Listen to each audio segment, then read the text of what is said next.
January 23, 1945. The cold, black waters of the Formosa Strait. On one side, a massive Japanese convoy, 30 ships, including heavy escorts and destroyers, bristling with depth charges and quick-firing anti-aircraft guns. They are protected by the Type 95 Lone Lunsey Torpedo, a masterpiece of naval engineering that travels at 49 knots and carries 893 pounds of high explosives. In a matter of seconds, 12 of these oxygen-fueled killers are launched into the water.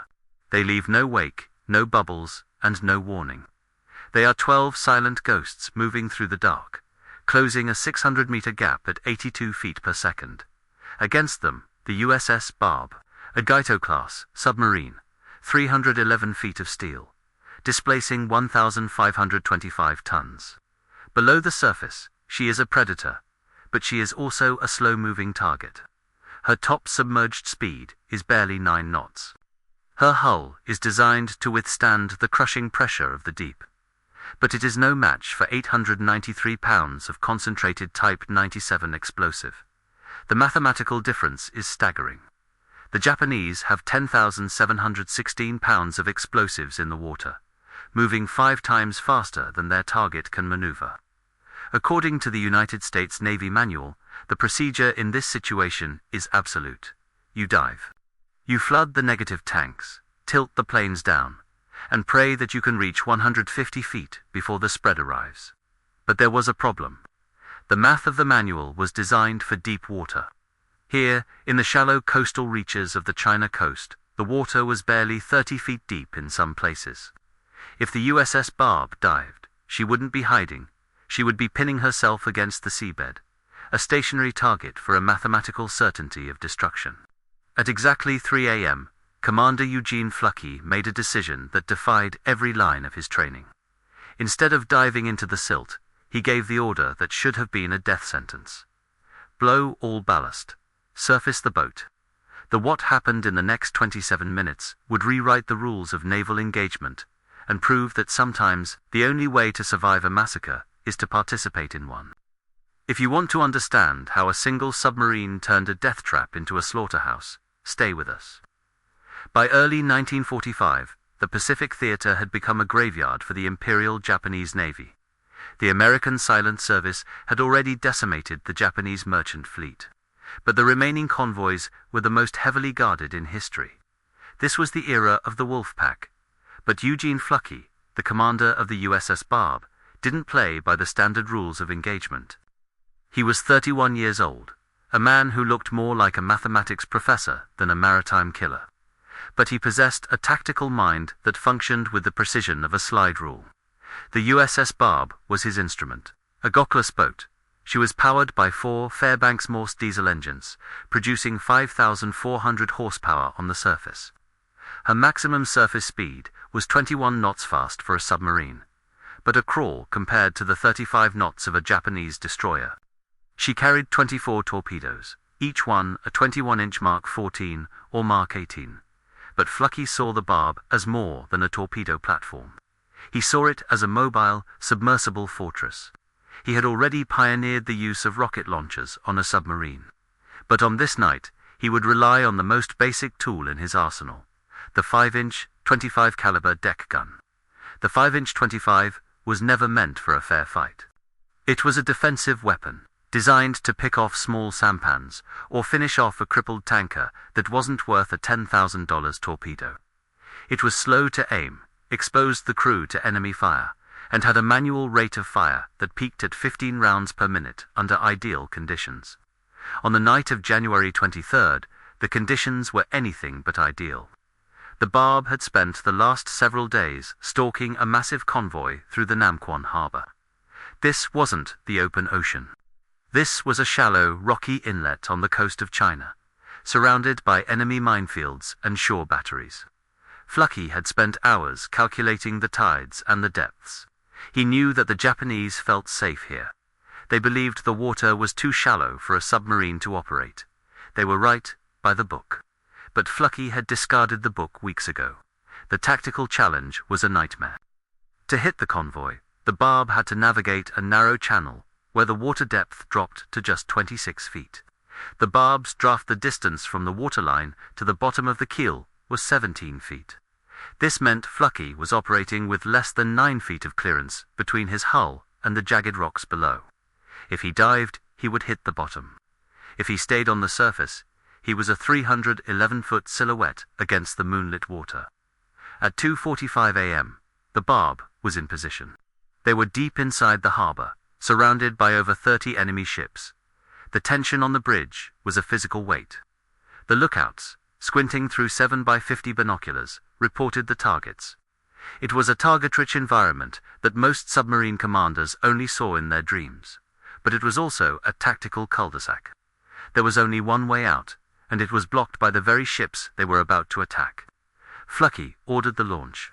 4 torpedoes hissed out of the bow tubes, followed by 4 more. The math was perfect. The spread was timed to hit multiple targets simultaneously, creating maximum chaos. For a few seconds, the harbor was silent. Then, the world exploded. 3 Japanese freighters were hit in rapid succession.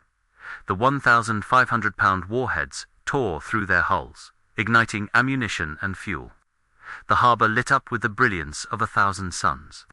But the firelight was a double-edged sword. It revealed the targets, but it also revealed the hunter.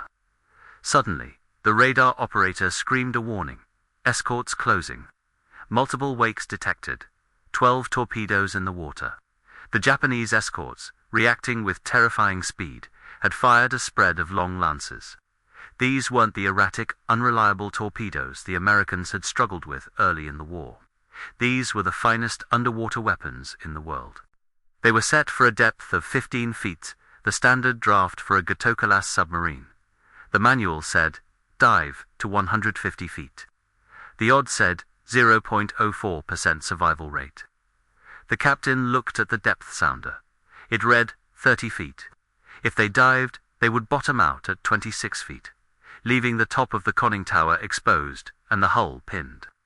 The Japanese torpedoes, running at 15 feet, would strike the submarine's sail and detonate directly above the pressure hull. It would be an instant execution. Fluckey's mind raced through the geometry. The long lances were set for a deep-running submarine. They were programmed to strike the thickest part of a submerged hull. If the Barb stayed underwater, she was a dead man walking. But if she surfaced, her draft would decrease. If she could get high enough in the water, the torpedoes might pass harmlessly underneath her. All engines ahead, flank. Below the tanks, surface. Surface. The roar of high-pressure air rushing into the ballast tanks drowned out the sound of the approaching torpedoes. The Barb groaned as 1,525 tons of steel were forced upward by the sheer volume of air. The submarine breached the surface like a whale, gasping for air, her deck awash in foam and spray. The crew on the bridge held their breath. They could see them now. The 12 wakes of the long lances were streaks of phosphorescence in the dark water, coming straight for them. The first torpedo passed just 3 feet from the bow. The second went under the stern. The third, fourth, and fifth streaked directly beneath the hull, their 893-pound warheads missing the keel by less than 24 inches. The Barb rocked in the turbulence of the passing weapons. The mathematical gamble had paid off. By changing the geometry of the engagement from a 3-dimensional underwater trap to a 2-dimensional surface sprint, Fluckey had cheated death. But the escape had put them in a new kind of hell. They were now on the surface, in the middle of a burning harbor, surrounded by 30 enemy ships that were now very aware of their location. The Japanese destroyers were turning, their searchlights cutting through the smoke to find the American interloper. Their 4.7-inch guns were being unlimbered. The distance was closing. Most commanders would have used this moment to run for the open sea. But Fluckey wasn't finished. He looked at the nearest escort, a destroyer that was accelerating toward them, preparing to ram or rig them with gunfire. He looked at his own deck, gunned a 5-inch 25 that was never meant for this. Gun crew to the deck, Fluckey roared. Target, the lead escort. We're not leaving yet. This was the moment the USS Barb stopped being a submarine. It was 3:15 a.m., and the mathematics of a suicide mission were about to be rewritten by a crew that refused to follow the manual. The barrel of the 5-inch gun was cold, the ammunition was stowed, and the enemy was closing at 30 knots. The next 10 minutes would determine if the Barb would become a legend or a shipwreck. The USS Barb was now a 311-foot target of exposed steel, sitting high in the water in a harbor that had become a cauldron of fire. By surfacing, Commander Eugene Fluckey had evaded the 12 long-lance torpedoes, running at a 15-foot depth, but he had traded one death sentence for another. The submarine was now operating in less than 30 feet of water, with her 4 Fairbanks Morse diesel engines screaming at 100% capacity, pushing the boat to its maximum surface speed of 21 knots. But 21 knots was a crawl. Behind them, a Japanese escorter subchaser of the Type 1 class was turning hard, its twin 40mm cannons already ranging the Barb's conning tower. The escort was displacement heavy, nearly 450 tons of focused anti-submarine aggression, capable of 28 knots. The distance was closing at a rate of 12 feet per second. In less than 4 minutes, the Japanese ship would be in position to ram the Barb's thin pressure hull, a collision that would sink the submarine instantly in the shallow silt. This is where the manual ended and engineering defiance began. Fluckey's order to man the deck gun was not just a tactic, it was a mechanical gamble. The Barb's primary surface weapon was the 5-inch 25 caliber gun.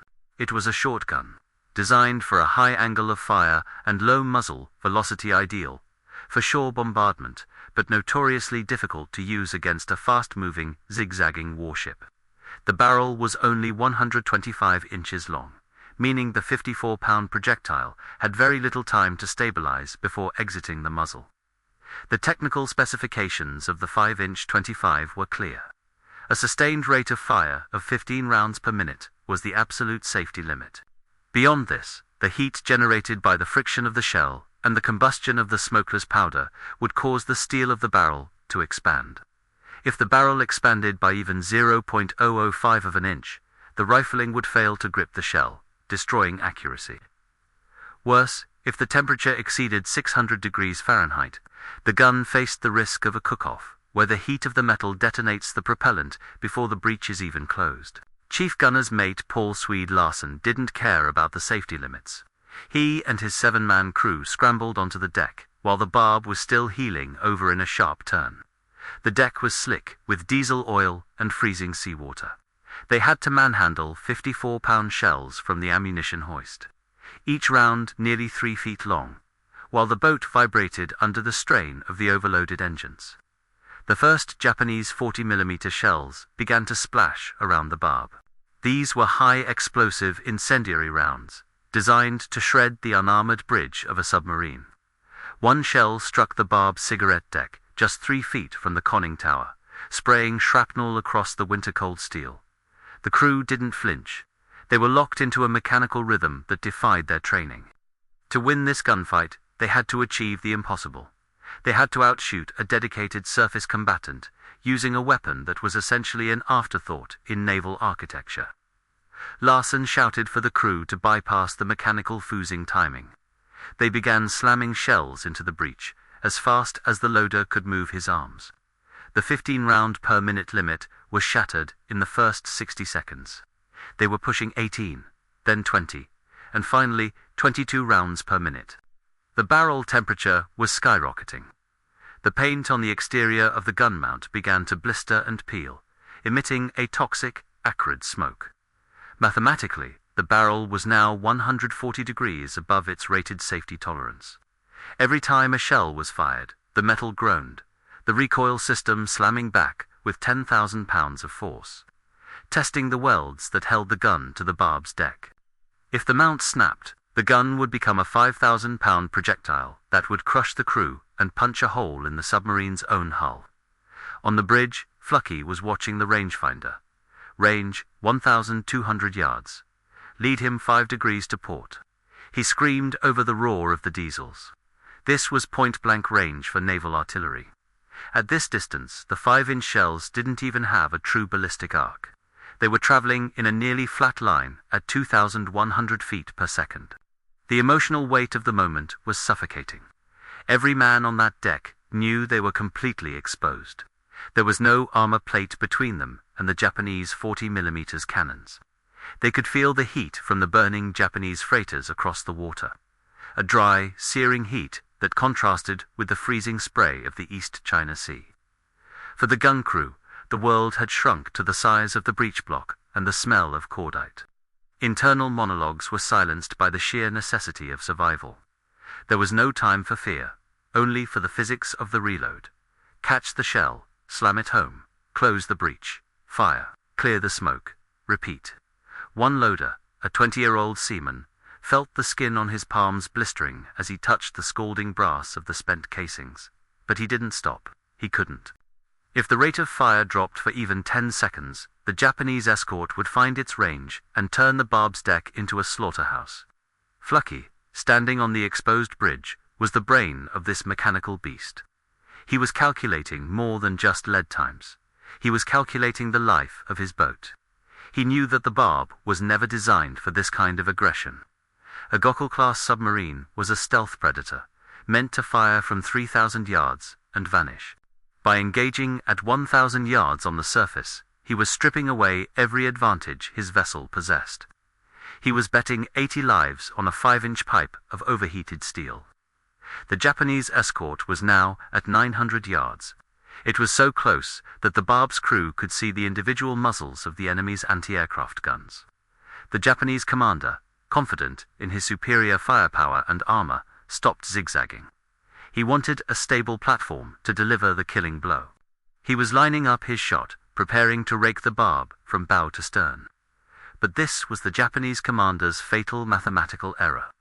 By stopping his maneuvers to aim, he became a predictable target for a crew that was now firing with the synchronicity of a machine. On target, Larsen yelled.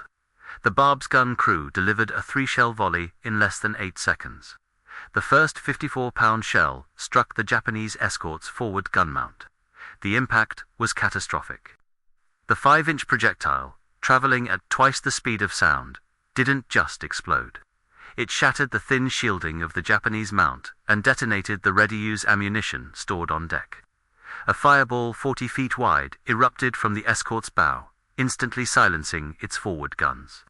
The second shell followed 3 seconds later. It struck the waterline, just below the escort's bridge. At 2,100 feet per second, the shell punched through the half-inch steel plating as if it were paper, detonating inside the engine room. The explosion severed the main steam lines. Instantly, the Japanese ship lost all propulsion. Clouds of white, high-pressure steam hissed from the hull, scalding the crew and plunging the ship into a dead drift. The third shell was the turning point. It struck the base of the escort's mast, collapsing the radio antenna and the searchlight platform. In an instant, the Japanese ship was blind, motionless, and silenced. The hunter had become the prey. The Japanese commander, who seconds ago held all the mathematical advantages, was now presiding over a sinking wreck. But the Barb wasn't safe yet. The explosion of the escort had acted as a beacon. 2 more Japanese ships' smaller patrol boats, but still armed with 20mm cannons, were closing from the north. The Barb was still trapped in the shallow harbor, and the exit was still 3 miles away through a mine-cluttered channel. Fluckey looked at his gun crew. They were exhausted, their uniforms blackened by soot and soaked with seawater. The 5-inch gun was literally smoking, the heat waves shimmering off the barrel so intensely that it distorted the optics. They had fired 48 rounds in less than 3 minutes, a rate of fire that should have melted the internal rifling of the weapon. Cease fire. Secure the deck, Fluckey ordered. He knew he couldn't ask for another volley. The gun was at its breaking point. He needed speed now, more than he needed lead. All engines ahead, emergency. Rudder, hard right. The Barb leaned heavily as she turned away from the dying escort. The 4 Fairbanks Morse diesels were now being pushed into the red zone, their exhaust manifolds glowing a dull cherry red. The vibration was so intense that light bulbs in the galley were shattering, and the hull plates hummed with a frequency that made the men's teeth ache. As they raced toward the mouth of the harbor, the depth sounder began to chirp a rhythmic, terrifying warning. 28 feet, 26 feet, 24 feet. The The Barb's keel was now less than 7 feet from the rocky bottom. At 21 knots, if they hit a rock or a sandbar, the momentum would tear the bottom out of the boat, and the USS Barb would sink in seconds. Fluckey stood on the bridge, his eyes fixed on the dark water ahead, navigating by memory and the flashes of the burning ships behind him. This was the galloping ghost of the China coast in her element. They were running through a minefield, on the surface, at night, with a broken gun and an exhausted crew. But the math of the engagement had shifted once again. The Japanese were in total disarray. The destruction of their escorts and the sinking of 3 merchant ships had created a psychological vacuum. They didn't know if they were being attacked by a submarine, a destroyer squadron, or a phantom. As the Barb cleared the final headland of the Namquan harbor, the water depth suddenly dropped off. 40 feet, 60 feet, 100 feet, they were back in the deep. "Prepare to dive," Fluckey commanded. His voice was calm, but his hands were gripped tight on the bridge rail. The crew of the USS Barb had done the impossible. They had survived 12 torpedoes, outgunned a destroyer-class escort, and navigated a minefield in water too shallow for their own safety. But as the boat began to submerge, slipping back into the silent embrace of the Pacific, they realized the true cost of their defiance. When the gun crew finally descended into the hull, they found that the 5-inch gun's barrel was permanently warped. The excessive heat had changed the molecular structure of the steel. It would never fire accurately again. They had traded their primary weapon for their lives, and in the cold logic of war, it was the best deal they had ever made. But the story of the USS Barb's most famous patrol was only half written. While the boat was now safe from the immediate threat, Fluckey was already looking at the map. He wasn't satisfied with just surviving. He wanted to do something that had never been done in the history of naval warfare. He wanted to take the war from the sea to the land. July 22, 1945. The coast of Karafuto, the northernmost reaches of the Japanese home islands. The USS Barb had already achieved the impossible in the Formosa Strait. But Commander Eugene Fluckey was not a man satisfied with defensive victories. He had spent the last 6 months analyzing the supply chains of the Japanese Empire. He realized that while the U.S. Navy had successfully strangled Japan's maritime trade, the internal rail networks on the islands were still moving thousands of tons of coal and military equipment every single day. Fluckey looked at the coastline through his periscope. Just 600 yards from the water's edge lay the tracks of the Japanese National Railway. He didn't just want to sink another ship. He wanted to perform a tactical operation that had never been attempted in the history of naval warfare. He wanted to sink a train. The technical challenge was immense. A Gokla submarine is a 1,500-ton machine of war, but its crew are not commandos. They were diesel mechanics, torpedo men, and cooks. Now, Fluckey was asking for 8 volunteers to row 2 small rubber boats onto the shores of the Japanese mainland act of literal invasion. Against them, an unknown number of coastal sentries, the dense, foggy terrain of Karafuto, and the mathematical certainty that if the Barb were detected, she would have to dive and leave the 8 men behind. The odds of a successful extraction were calculated at less than 15%. But the Barb's raiders didn't blink. Among them was Billy Hatfield, a 21-year-old motor machinist's mate who had worked on the railroads back in the United States before the war. Hatfield was the key to the mission's innovation. He knew that a standard timed explosive was too risky. The train's schedule was unpredictable. They needed a trigger. Hatfield spent the afternoon in the Barb's cramped machine shop, cannibalizing parts from the boat's inventory. He took a microswitch, normally used in the torpedo bay, and mounted it inside a wooden box. The plan was a masterclass in field engineering. The switch would be placed under the rail. When the weight of the locomotive over, 100 tons of iron pressed down on the rail, it would flex the steel by just a fraction of an inch. That fraction would be enough to close the circuit and detonate 55 pounds of TNT. At 12 a.m., the Barb surfaced 950 yards from the beach. The 8 men slipped into 2 black rubber rafts. They carried no identification, only their weapons and the 55-pound explosive charge. The water was a freezing 38 degrees Fahrenheit. They paddled in total silence, the only sound, the rhythmic thrum of the Japanese train engines in the distance. The mission was a race against the sunrise. They had exactly 25 minutes to land, navigate the marshes, plant the charge, and return to the boats. If they were a minute late, the morning light would expose the Barb to shore batteries, and Fluckey would be forced to abandon his men to save the ship. Hatfield and the team reached the tracks at 12:15 a.m. They worked like ghosts. While 4 men stood guard with Thompson submachine guns, Hatfield dug a hole beneath the heavy steel rail. He placed the pressure switch with the precision of a watchmaker. He knew that if he set it too high, a stray animal could trigger it.